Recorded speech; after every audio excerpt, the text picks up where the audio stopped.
Hi there and welcome. It's time to look at the last battle of this big war between the Romans and the Germanic tribes we have seen for a while now. Um, the Teutones and the Cimbri. The Teutones were beaten last time at Aqua Sextiae that we looked at, and if you remember, it was Marius who was successful there in beating that army. We are now in the year 101 BC, and King Boiorix of the Cimbri, who's located further east from where Aqua Sextiae took place, was checked by a man called Catullus. I think he was also Marius was a consul once again during this time, and I believe Catullus was his colleague or his consular colleague. I'm not 100% sure of that, or if he was a consul actually. Anyway, he was the guy who was checking the Cimbri tribe here in the eastern.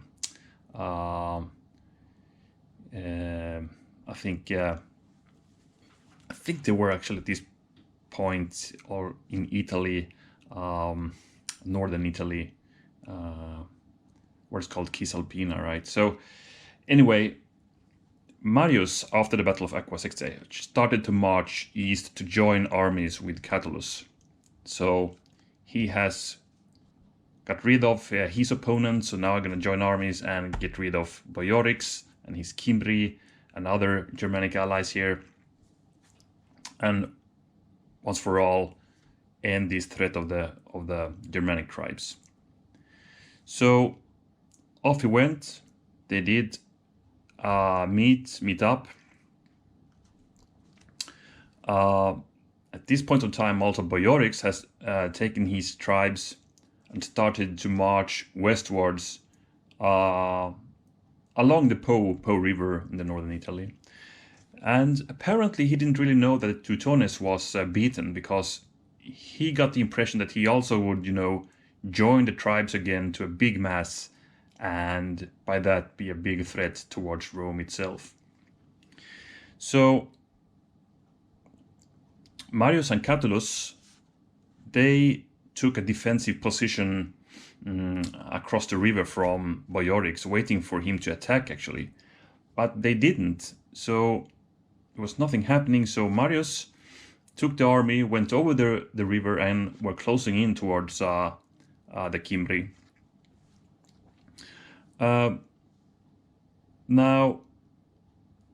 what happened next was that Boiorix got aware of that, and he actually did send over a group of men to negotiate with the Romans. He sent them over to Marius' camp.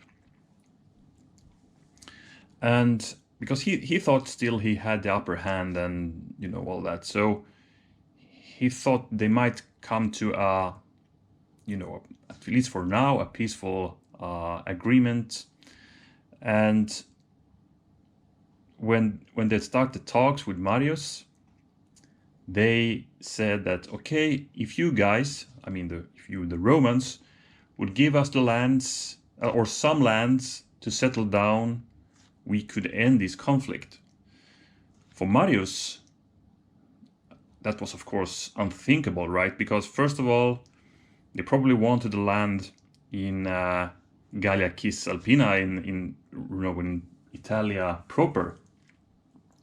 And first of all, the Romans would never just give up land like that, especially in Italy, right? And secondly, of course, they didn't want these guys to be their neighbors. That would just, it's just a matter of time when it comes to a new war, and they would always need to, maintain and keep big defensive armies up north to keep these guys at bay. And now that was just unthinkable to Marius. So he said, nope, not a chance. And why do you think we would agree to that right now, when you guys are, not in a strong position?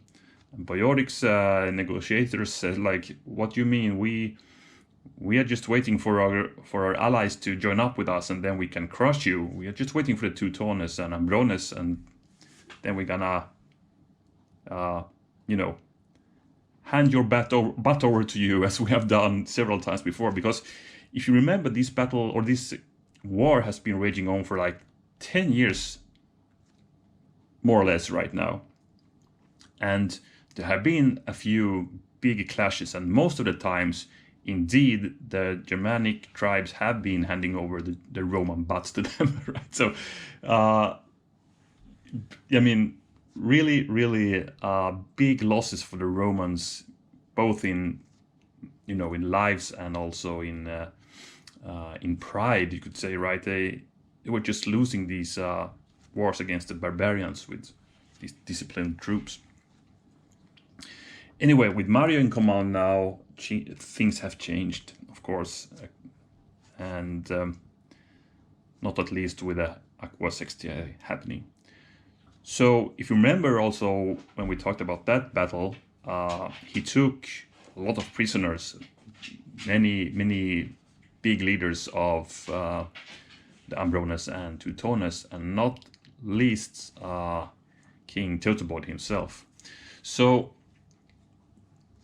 as the Cimbri negotiators were saying this, Marius gave an, a signal, and the Romans brought out German prisoners from a tent nearby, showing the Cimbri that, hey, you guys had not a chance. Here are your allies, or what's left of them. The most of them are killed or being slaves right now. So when the Cimbri negotiators saw that, of course, they were worried. They went home again to their own camp, telling Boyorix what they have seen. Probably Boyorix, still confident in victory though, he got a bit desperate, I guess. So he actually opted to go for battle with the Romans at this point of time. And if you look at the forces, I mean, the Romans, they probably have something like, well over 50,000 troops here. But the Germanic tribes, they have at least twice that, maybe 1.5 times that in manpower. So they are numerically superior here. And as the battle was closing in, so to speak, it's said that Boyorix and Marius met before the battle, and Boyorix pretty much saying to Marius, okay, let's do this. Let's settle this once and for all now, and you may choose the ground of battle. Here you go. I'm a good guy. And Marius just replying saying, well, I don't usually let my opponents dictate how we should wage war, but okay, let's do this. And he chose a field close to Vercellae, where the battle was to be held. This is in northwestern Italy, but there is some debate on where this actually took place. But the tradition says it's in northwestern Italy. Okay, so the Romans arrived first to the battlefield that they have chosen. Marius made sure that he got the better position, even if it is a level land, just a plain, as you can see on the battlefield, no terrain. So they chose this field for the battle, but Marius chose to array his army so that the Cimbrians would have the sun in their eyes and also the wind blowing against them. So it was a bit of a dry, I think this was in summer, so it was dry ground, very dusty. So as the big armies marched here, a lot of dust were, throw it up in the air and blow towards the Germanic lines. So they got all these dust in their eyes. That's at least how it was said. So Marius arrived first. He split up his forces into, you could say it's a few columns here, or here's Marius himself on the left hand of the battlefield, and he took some of his force or his army with his under command of his lieutenant Sulla. Sulla is of course a gentleman that we will see more of in the future. I don't know if there are that many battles featured with these booklets of that, but this guy will for sure be a important man in the future, and he will do something unthinkable for a Roman leader to do. That's a bit of a teaser for you in the future to make sure you come back. Anyway, and Catullus, he was holding the center, and it said that he had a more inexperienced guys in his column here, or in his army actually. So eventually the Cimbri turned up, and they came in with this big, as you can see here, a big square formation, not a hollow square, a big massive square-like formation marching towards the Romans. Actually they also had the cavalry, I think it was over 10,000 cavalry here, in a line before or in front of the big infantry square, screening them here. So as the battle started, the Cimbri marched forward, and it's also said, by the way, that when the sun was also in the eyes of the Cimbri. So when the sun did glow on the Roman bronze helmets here, it is said that for the Cimbri it looked like the sky was on fire, and they took that as a bad omen, and I was a bit worried about that. And for some reason, the Romans, took note of that, and got courage of that, and could actually attack eventually. Anyway, these guys were marching forward toward the Roman lines in the center, with the cavalry up front, and as the cavalry more or less started to reach the Roman lines, they went off. They tried to draw some Romans with them to make the Roman lines more disorganized, and then the infantry could attack. And that's pretty much what happened, actually. The cavalry went off, and they started to clash here on the flank with Marius' flank. And some of the Romans was said actually to follow there. So there was a bit of a disorder in the Roman lines. All this is, by the way, the main source for this battle is Plutarch's The Life of Marius. I know you guys, some of you have asked me about what sources I use, and that's I use whatever I find. Actually, I have some magazines, I have some books about it, and of course this is one source, of course, and also a lot of online sources, of course. Even Wikipedia is also a huge source, and I think it's good enough. Anyway, the Cimbri cavalry went off. Marius was fighting them here, and when the Cimbri infantry saw that there was some, at least light disorganization happening here, they attacked, and Catullus was actually hard pressed. On the Roman right-hand flank, Sulla was kind of dominating his part of the battlefield. He could easily manage his foes that he had in front of him. So big success here, and eventually also Marius had a big success here on his flank. You know, they were pressing back the cavalry. The cavalry actually retreated towards the infantry mass here. So as the cavalry rode, I don't know if they rode through here or whatever happened, but the Cimbri got, you know, also disarrayed here because of the horse suddenly coming in maybe not in panic, but you know, they had to go somewhere, and they tried to line up with their forces, but it just failed, and they were a bit panicked. Also, the fighting has begun here in the center, so the lines got more and more packed as well, and you know, that could also cause some panic. And Romans were really good at fighting in, you know, real close formations here, so things were not going that good for the Cimbri and other Germanic tribes here.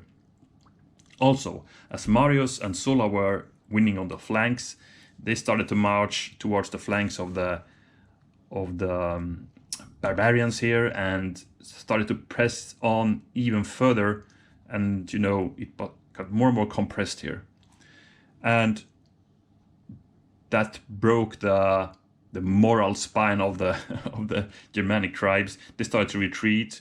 The Romans continued to press on, so it became a rout, and the run towards their camp that was, you know, as usual, these Germanic and Celtic tribes usually put up their camp close by to the battlefield, and that include all the women and children. So it's said that these were, if you include all civilians here, we have some 400,000 people here. So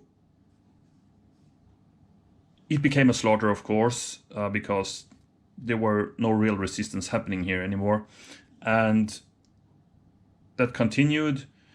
But eventually, the barbarians started to, you know, give up and sue for peace or mercy more actually. But Boiorix and probably some chosen warriors, maybe the guys he's attached to here, they made a bitter end by fighting it all out to the last man there, and Boiorix was killed actually in this battle.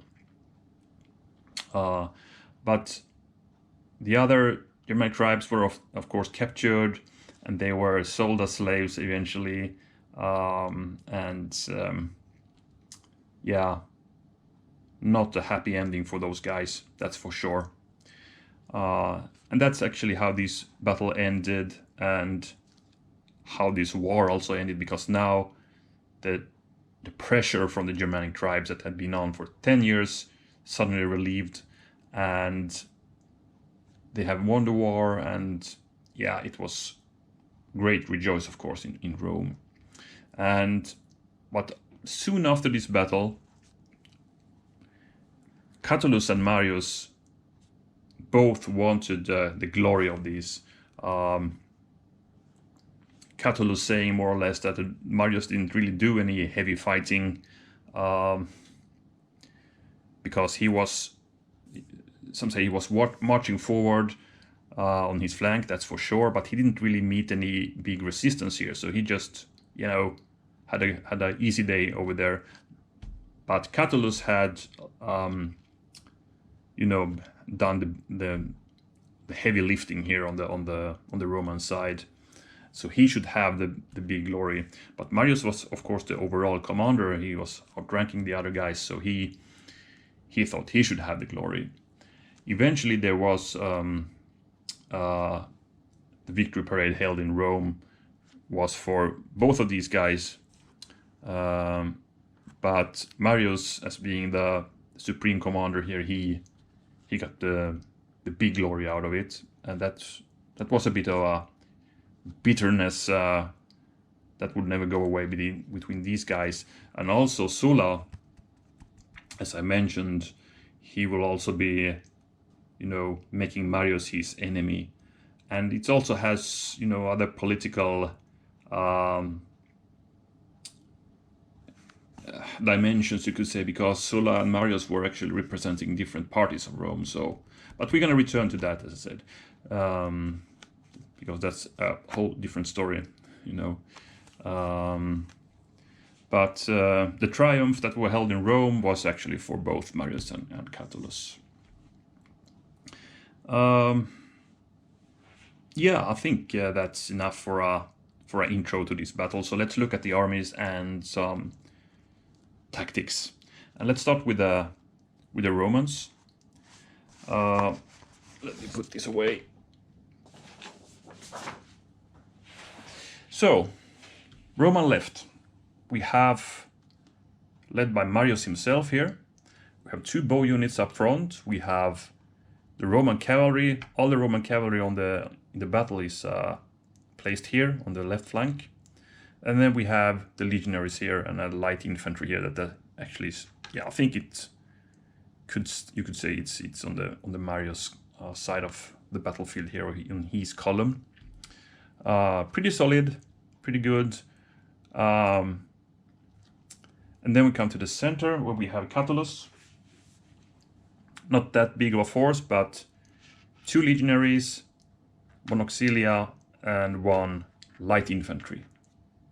And he's facing this big mass of Germanic tribesmen here. So he's, well, you could say he's outnumbered, right? And over here we have Sulla with a bit larger, actually only 4 units here as well, but a bit better quality. We have 3 legionaries and we have an auxilia up front. So if we just move over here, look to the Germanic tribe left hand flank, we have 2 units of bowmen here, already in range of these guys, so I guess Sulla would need to press on here. And then if we move more to the center, we have this big square of warriors. So up front we have the lighter guys, probably, you know, youngsters. So we have 3 units of light infantry here, we have some auxilia. And then we come to the, you could say, the warrior cluster here. We have actually 5 units of warriors here. 1, 2, 3, 4, and 1 back there. Then we have, you know, here and there sprinkled some auxilia, 4 of them, actually 5 of them actually, over here is 1 as well. So 5 auxilia, then some more light infantry back there. Not sure what those guys represent, but and why they are back there actually. But that's it. And on the right hand flank we have a nameless leader and 4 units of medium heavy cavalry.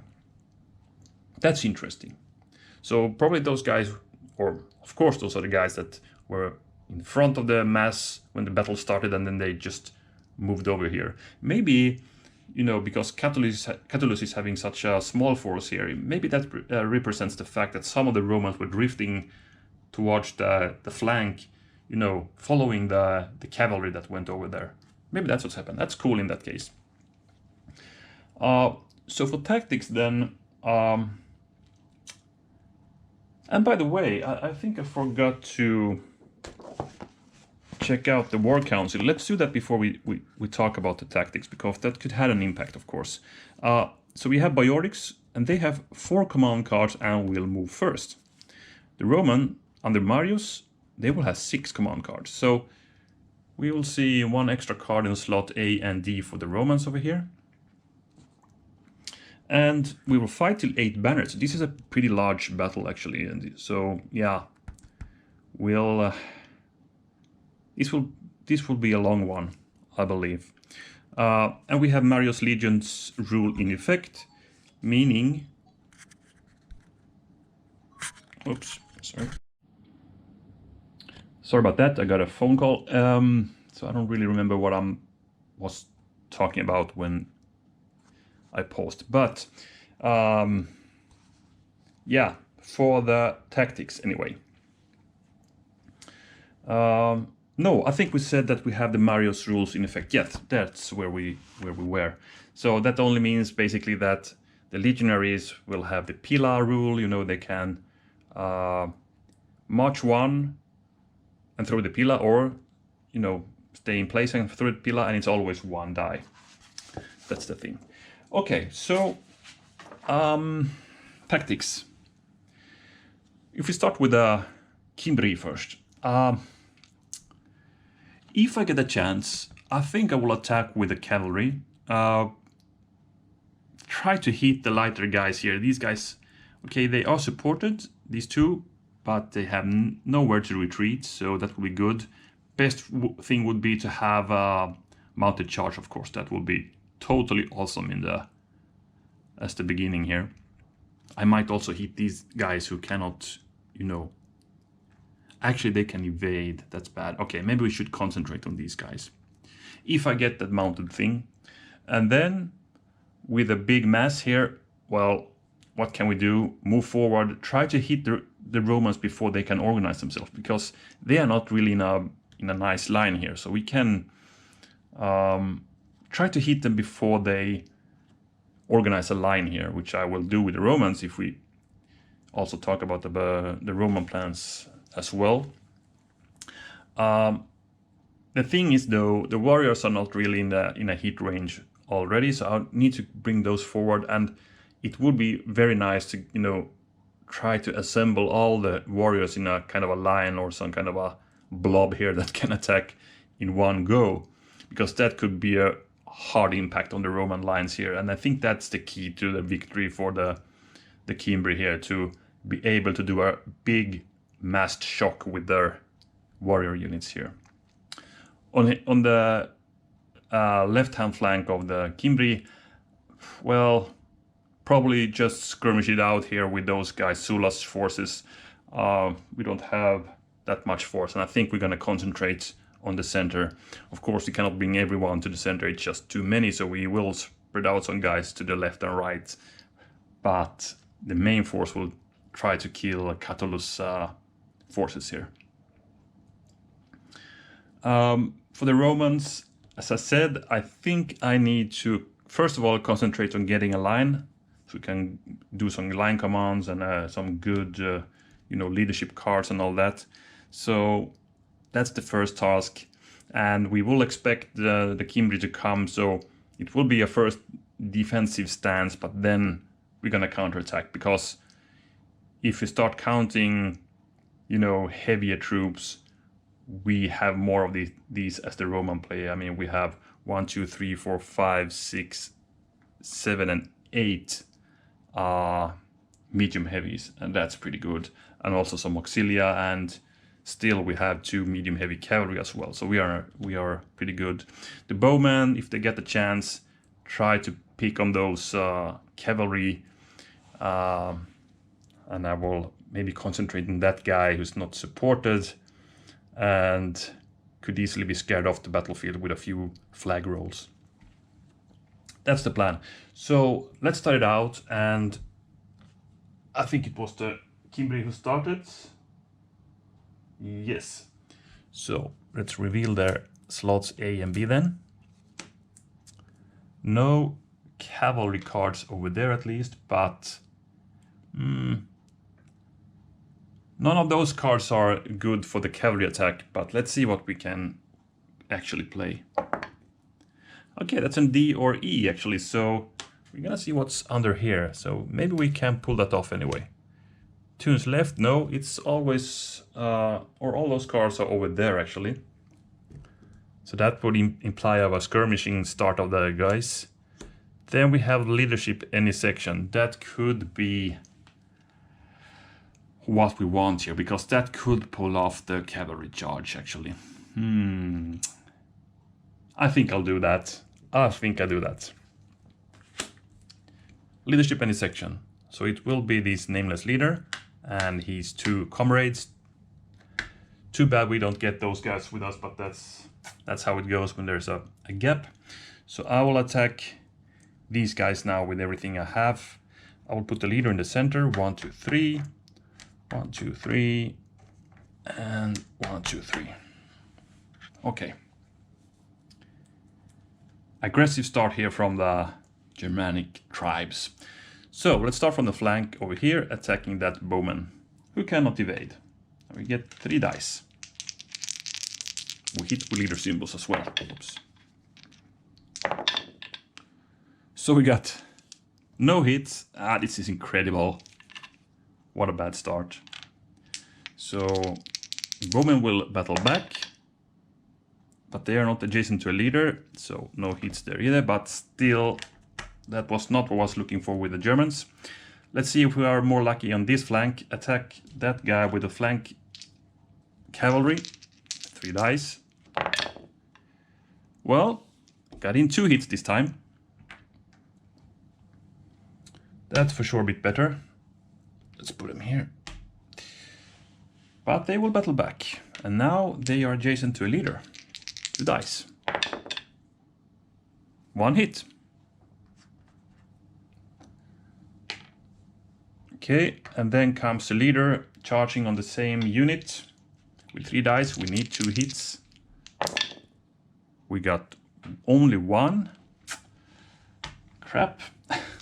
And they will battle back again with leader support. But since they are light, they are not hitting with the sword symbol, so we got away here. Well, not that good, especially that one sucked. I was hoping actually to gain 1 banner from this charge, but anyway, good thing is that we are harassing these guys, we're pressuring them to maybe activate here, and we are kind of, blocking these bow units from firing at us. So let's replace the card in slot E, and then we will check what the Romans have in slot A and B. So we have medium troops, we have a mounted charge. This is the one the Germanic tribes wanted, right? And in B we have another medium troops. All right. But let's see what they can play. A, B, or C. Actually one of these, or a 3 units right. So we could also start with Sulla over here, but we need to tend to things here, I guess. The mounted charge would be really nice, but I can only bring in 1 of the cavalry here because there's not much room there. So I need to go with a medium troops, I believe. So we have 6 cards in our hands. So 1, 2. Let's do it like this instead. 2. And then now I will actually do, the line, trying to bring together Marius and Catullus lines at least. So 1, 2, 3, 4, and 5 and 6. I think I can bring these guys together as well. So 6 units. Did I count that correctly? 1, 2, 3, 4, 5, and 6. Yes, I did. So first of all, these guys will step sideways, bringing... No, that was not what I intended to do. Well, let's do it anyway. I cannot bring them yet into a line, but working on it over there. But here I will for sure do that. So these guys will sidestep, bring some more forces over there. Marius will also sidestep, and then, no, he will attack. And these guys, they will sidestep, and these guys move forward. That's what will happen. Okay. We have a few battles to do. Here we're going to attack with Marius. That cavalry will evade. But we'll roll the 4 dice, and any blues will hit. None of the blues, so we're gonna go back here 2 hexes. Over here we cannot evade, so we're gonna take the battle, and the Germanics are not supported, so they can easily be rushed off the field, but they are standing the ground with heavy casualties, taking 2 hits here. But they will battle back, and that's a bit dangerous now actually, because these guys don't have any support either. Maybe I should have put those guys there. Okay, they couldn't, retreat anywhere, but they could at least ignore one flag. Now they cannot. Yeah, it can be heavy. Okay, let's see. Yeah, this was not good. This was a bad roll for the Romans. 2 hits first of all, and then they got to retreat. And that's 3 hexes. So 1, 2, and the third one is a loss. So we actually got the first victory banner for the, let's put it here, for the Germanic tribes. And not as expected, we didn't get it from the light troops here, but the big cavalry battle happening here, or starting here. The charge was bounced back by the Germans with heavy losses though, but they scared off those first legionary wave coming in there, legionary cavalry wave. Anyway, that's interesting. It's the Cimbri again. C, D, or E. Dark in the sky. We have the 2 over on the left, and we have 2 on the right. And I think 2 on the right is what I need to do now.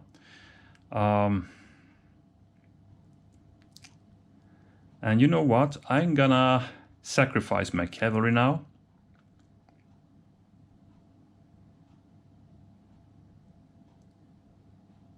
Yeah, I will do that actually.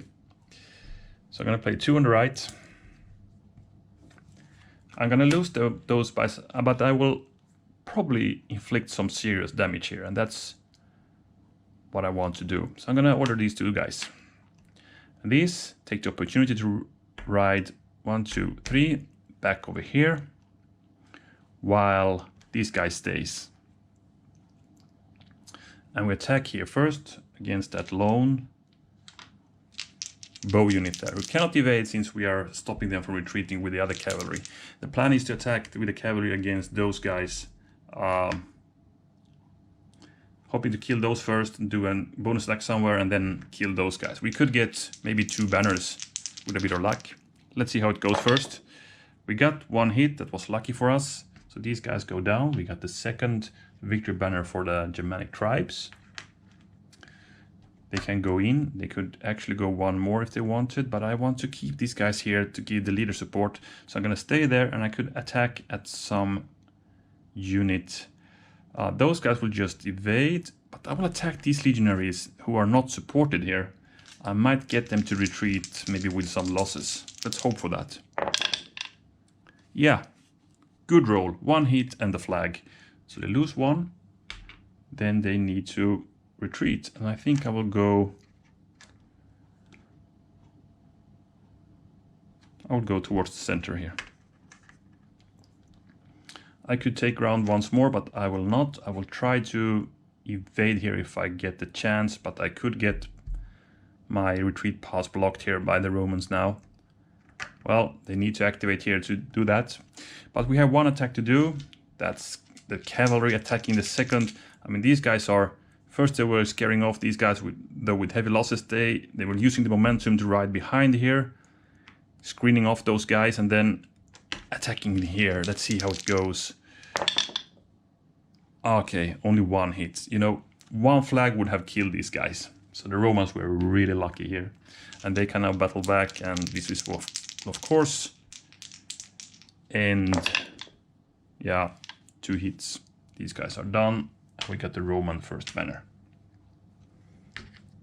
So it's 2-1 now. But for sure the cavalry is making a lot of noise here, right?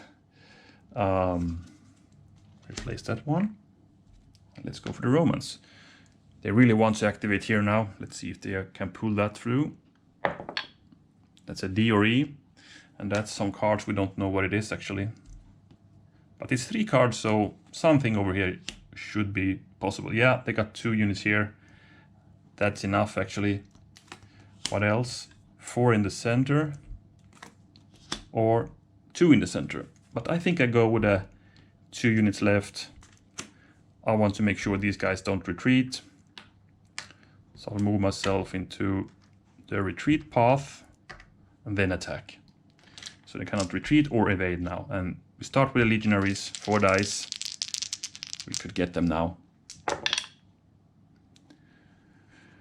Well, we didn't. It's only 2 hits. But we need to check for the leader. He's fine. And they will battle back against Marius now. No hits, but 1 flag, which they can ignore because they have Marius with them. That was really lucky again for the Romans that were no hits there. And now is the question, should we attack with the lights? I think we should. We get 2 dice and we actually hit with... Well, we have 3 chances to kill them. Either to roll a blue, or roll a leader symbol, or double flags. That would also kill them. Let's see. We got the blue. So these guys go down. We got the second victory banner for the Romans, so it's even now. And we're gonna check if that leader survives. And he will try to escape through that unit. So we're gonna roll 2 dice. If we roll 1 leader symbol, he falls. He came through. So he can go up to 3 hexes, 1, 2, 3. So he joins up with that cavalry instead. And that's the end of it. Wow, a lot of action here right from the beginning. Okay.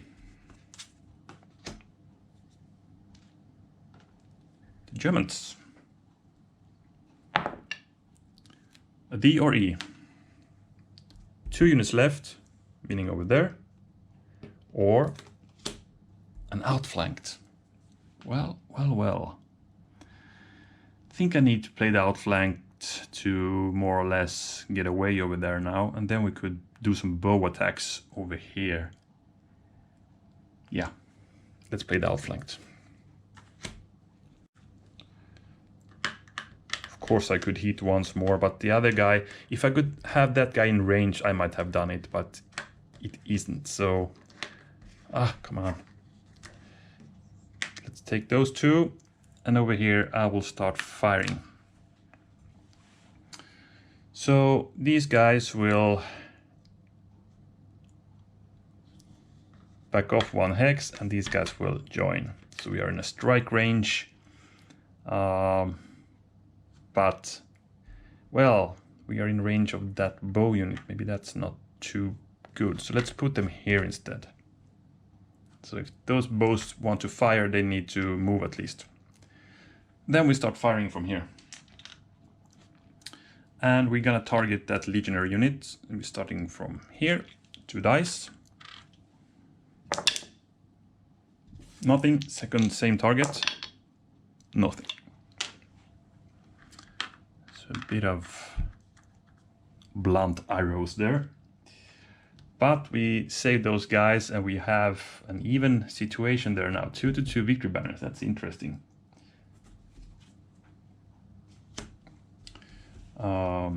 Yeah, the Romans. A, B, or C. Let's see. Inspired left leadership. That would be this guy, but we can only order 2 units then. We have a mounted charge. No. We have medium units. Probably interesting. And then we have also 3 units right. We could start taking care of those guys.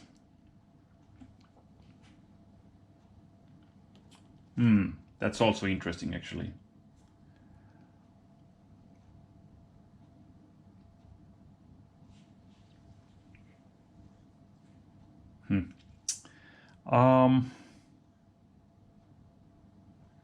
I might actually do that. I might do that. Let's see. Let's take 3 on the right.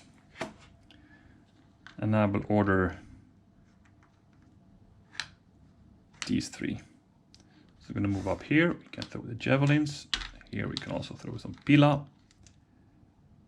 And let's bring him up here. So 2 1-die attacks, and we're going to attack against that unsupported unit there. Miss. Pila, same target. Hit. Okay. I think we had the first Pila hit we have conducted so far in this series. Good to see they are effective. Okay, so we have closed in to challenge those guys in a skirmish fight there. And for sure, if they are, we'd like to go in and do the hand-to-hand combat instead if we get the chance. Okay, time for the Germans. C or lowest order count. That's a dark in the sky. Or 2 units left. So we could answer that challenge actually. Because the dark in the sky would be nice to have more units in skirmish range to play that. So I will for this time only play 2 units left. And as I said, I will just answer there. Or should I bring in one more? Maybe we should bring in... No, let's keep these guys and bring in some auxiliaries here. No, even these guys who can evade if the legionaries attacks. So let's do it like this instead. And for the next turn, you know, we have more units to pepper those guys with. So let's start with these guys first. 1 die attack against that legionary. That's a flag. They need to take it actually. So let's bring them back here, giving those guys, keeping them in support, but they would be hit by the bows with a 2 dice attack. And that's a hit. That's a hit. So they're starting to wear down here now and pushed back as well.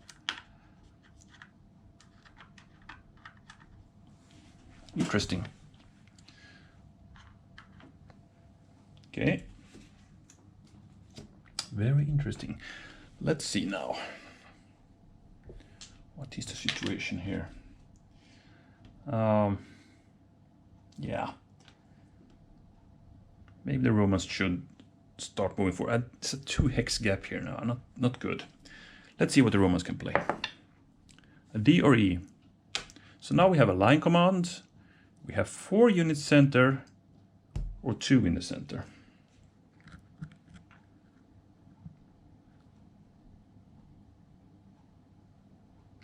I think I might start moving the guys in the center forward then. So let's play 4 in the center. 1. Let's see.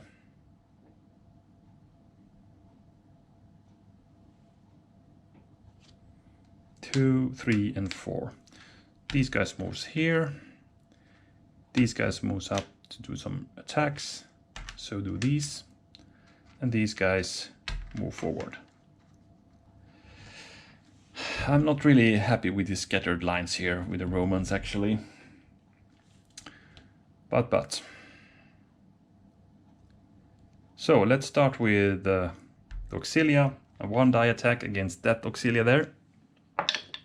Missing them. Then we have these lights attacking those lights. Also a miss. This is not too good actually. You know, those guys have the dark in the sky, and maybe if they get the chance they could play it now, but a pretty good result actually. Let's see. The Germans, C, D or E. Yeah, they could actually play the dark in the sky now. But let's check first what we have in D and E as well. So we have a double time. That will be, that's super valuable for those guys. I mean, the warriors could go 3 hexes with that card. That could be really, really tough for the Romans. So it's looking pretty good for the Cimbri right now, I would say. So I think I will play the dark in the sky now. It's a good opportunity actually, because we have loads of guys in range for throwing javelins and shooting arrows, as you can see. So let's start from the flank. 2 dice against that auxiliary. No hits. Second attack, same target. Nothing. Okay. These guys will shoot at the advancing legionaries back there. Flag. Pushing them back. We have one more attack to do with these guys, and I will actually fire at those legionaries. Pushing them back as well.